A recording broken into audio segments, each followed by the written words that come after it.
Hello अस्सलाम वालेकुम, this is Mohammad अबीर, उम्मीद है आप सब खैरियत से होंगे। इस वीडियो में हम जो टॉप कंपनीज़ के फाइनेंशियल रिज़ल्ट हैं, जो कि मार्च के लास्ट वीक में हमारे पास निकल कर आए हैं, उनके ऊपर नज़र रखेंगे, उनका एनालिसिस करेंगे और देखेंगे कि उनके जो भी रिज़ल्ट हैं पॉज़िटिव रिज़ल्ट हैं, फाइनेंशियल या नेगेटिव रिज़ल्ट हैं, उनका उनके स्टॉक प्राइस पे जो है वो क्या इम्पैक्ट है। मैं हमेशा ये चीज़ बार-बार आप लोग को समझाने की कोशिश करता हूँ, रियलाइज़ कराने की कोशिश करता हूँ कि कंपनी की जो भी बोर्ड मीटिंग होती है उसकी या उसके फाइनेंशियल रिज़ल्ट होते हैं, उसका इम्पैक्ट उसकी स्टॉक प्राइस पे ज़रूर आता है। वो पॉज़िटिव इम्पैक्ट हो, नेगेटिव इम्पैक्ट हो, वो एज़ एन इन्वेस्टर देखना बहुत ज़्यादा ज़रूरी है और अपने पोर्टफोलियो में आपके पास जो-जो कंपनीज़ हैं, उनके मंथली बेसिस पे नोट डाउन करते रहा करें, अनाउंसमेंट्स के टैब को मॉनिटर करते रहा करें कि क्या उन कंपनीज़ ने कोई अनाउंसमेंट शेड्यूल करी है कि वो बोर्ड मीटिंग हो, जनरल मीटिंग हो, कोई मटीरियल इन्फॉर्मेशन हो तो उसका इम्पैक्ट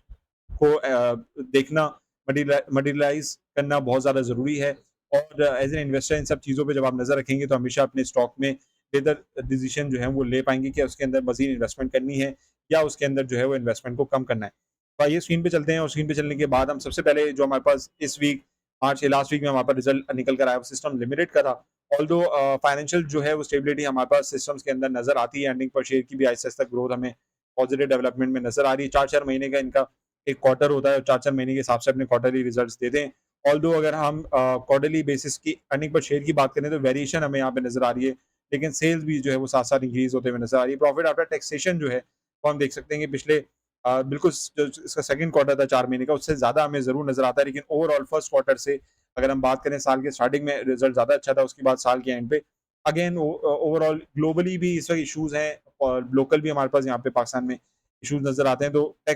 टेक इंडस्ट्री जो है वो आहिस्ता-आहिस्ता अपने आप को जो है वो रिकवर कर रही है। That being said system limited ने अपने जो है वो डिविडेंड का जो रूल है वो बरकरार रखा और तकरीबन हम देख सकते हैं कि 6% का जो है 60% का जो है वो हमारे पास यहाँ पे इन्होंने डिविडेंड दिया जो कि ₹6 बनता है। फाइनल कैश डिविडेंड है साल का 2023 की अगर हम बात करें। और इसकी अगर हम वो देख लें, बुक क्लोज़र की मीटिंग देख लें, तो बुक क्लोज़र का जो प्रोसेस हमारे पास निकल कर आता है, वो हमारे पास निकल कर आता है 13 अप्रैल से लेके 19 अप्रैल तक, व्हिच मीन्स कि अप्रैल के मंथ में ही सिस्टम जो है वो अपना ये कैश डिविडेंड क्रेडिट कर देगा अपने इनडायरेक्ट शेयर होल्डर्स को। तो आप लेके रखना चाहते हैं तो आप लेके रख लें। दैट बीइंग सेड कुछ इसकी पॉजिटिव डेवलपमेंट्स हैं उसको मैं हाइलाइट बेसिकली करना चाहूँगा। आप देख सकते हैं अर्निंग पर शेयर हमारे पास पिछले साल से ज़्यादा निकल कर आ रही है और इसके अलावा इसकी बेसिकली अगर हम अर्निंग्स की बात कर लें, इसकी अगर हम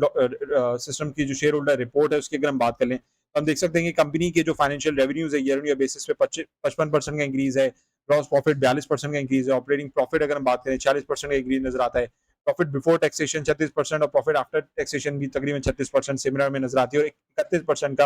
अर्निंग पर शेयर है। तो सालाना बेसिस पे जो है वो इनकी ग्रोथ जो है वो अच्छी हमें ओवरऑल नज़र आ रही है, ट्रेजेक्टरी जो है वो अच्छी हमें बेसिकली नज़र आ रही है। मज़ीद इस रिपोर्ट को पढ़ना चाहे तो आप पढ़ लीजिएगा। मैं यहाँ पे थोड़ा-सा हाइलाइट कर दूँ कि इनके जो रेवेन्यूज़ आते हैं ज्योग्राफ़ीज़ अगर हम देखें, ज्योग्राफिकल रेवेन्यूज़ अगर हम देखें, तो हम देख सकते हैं कि यूरोप की बात कर लें, तो यूरोप हमारे पास तकरीबन 4% है। 4% जो है वो हमारे पास अर्निंग इनकी यूरोप से आती है और इसके अलावा अगर हम बात कर लें इनके बाकी रेवेन्यू पाकिस्तान से तकरीबन 16% की इनकी इनकी अर्निंग होती है। 55% की अर्निंग मिडल ईस्ट से होती है जो कि मोस्टली यूएई हमारे पास आता है और इसके अलावा बाकी नॉर्थ अमेरिका और बाकी हमारे पास कंट्रीज़ के 2% और 23% की इनकी रेवेन्यूज़ इन रीजन से हमारे पास निकल कर आते हैं। एक्सपोर्ट की बात करें तो एक्सपोर्ट जो है सबसे ज़्यादा एक्सपोर्ट ये करते हैं, 83% इनकी एक्सपोर्ट हमारे पास नज़र आती है।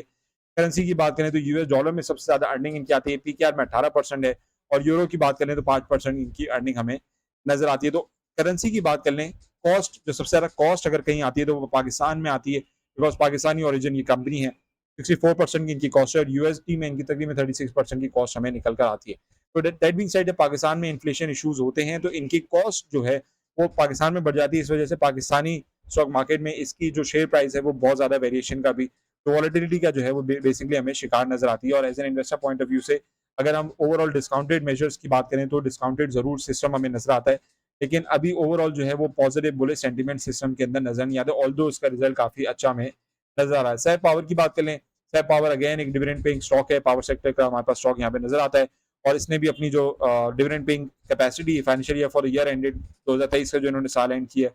उसमें तकरीबन 15% का डिविडेंड जो कि ₹1.5 बनता है, वो दोबारा इन्होंने अनाउंस किया है, जिसकी अगर हम शेयर ट्रांसफर बुक की बात कर लें, बुक क्लोज़र की बात कर लें, तो 23 अप्रैल से 29 अप्रैल व्हिच मीन्स कि अप्रैल के मंथ में ही अगर आप एंटाइटलमेंट हासिल करना चाहते हैं, तो उसको आप लेके रख लें। Again it all comes down to the fact कि आप इसके अंदर प्रेफ़रेंस जो है वो है या नहीं। ओवरऑल अगर अर्निंग पर शेयर की बात करें सालाना बेसिस पे, तो वो हम देख सकते हैं कि काफ़ी ज़्यादा क्योंकि इन्फ्लेशन इश्यूज़ हैं मुल्क के अंदर, तो हम देख सकते हैं पावर जनरेशन की इस वक़्त लॉसेस भी हैं। लॉसेस होने की वजह से फाइनेंस कॉस्ट काफ़ी ज़्यादा इंक्रीज़ होने की वजह से हमारे पास जो प्रॉफिट फॉर द ईयर है वो हमारे पास काफ़ी ज़्यादा कम नज़र आ रहा है। तो ओवरऑल सह पावर के अंदर हम देख सकते हैं कि सेलिंग मोमेंटम अभी नज़र आ रहा है।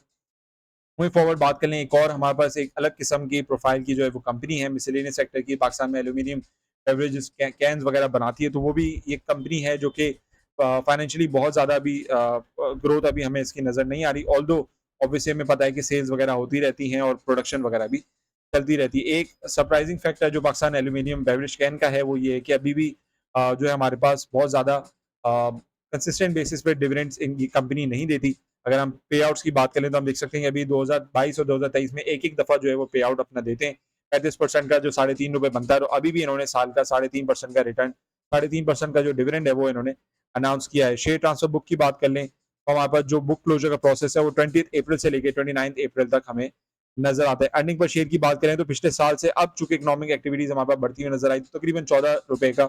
₹14 की इनकी अर्निंग्स हमें नज़र आती है और सालाना बेसिस पे जो ग्रॉस प्रॉफिट है और प्रॉफिट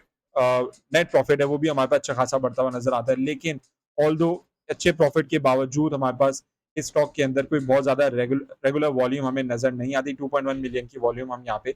देख सकते हैं और अपने तकरीबन historical high since being listed उस रेंज में हमें यहाँ पे नज़र आता है। एग्रीटेक लिमिटेड एक और कंपनी है जिसका भी रिसेंटली बहुत ज़्यादा स्ट्रॉन्ग शेयर प्राइस का राइज़ हमने अभी देखा है अपने हिस्टोरिकल हाई के करीब। हिस्टोरिकल हाई पे जो है इस वक़्त हमें ट्रेड करता हुआ नज़र आ रहा है। ₹26 ₹27 की अर्निंग है और फ्राइडे वाले दिन इसके अपर लॉक लगते हुए हमें नज़र आया। उसका रीज़न ये है कि अगेन इनसाइडर्स को पता होता है कि रिज़ल्ट अच्छा आ रहा है और अच्छे रिज़ल्ट की वजह से from a loss making company to now it's showing a profit on an annual basis 2023 की अगर हम बात करें, तो इस वजह से एग्रीटेक लिमिटेड के अंदर और एक्विजिशन भी है, एक्वायरमेंट भी है, कुछ कंपनीज़ हैं जो इन्वेस्टमेंट करना चाहती हैं, उसकी वजह से पॉजिटिव डेवलपमेंट हमने यहाँ पे एग्रीटेक के अंदर देखा। तो अगेन एक कंपनी जो फाइनेंशियली लॉस मेकिंग कंपनी थी, now it's a profit making company. तो इसकी वजह से हम देख सकते हैं कि काफ़ी अच्छा पॉजिटिव सेंटीमेंट यहाँ पे डेवलप हुआ हुआ है और इसी वजह से मैं आप लोगों को कहता हूँ कि कंपनीज़ के रिजल्ट्स पे अनाउंसमेंट में नज़र रखा करें।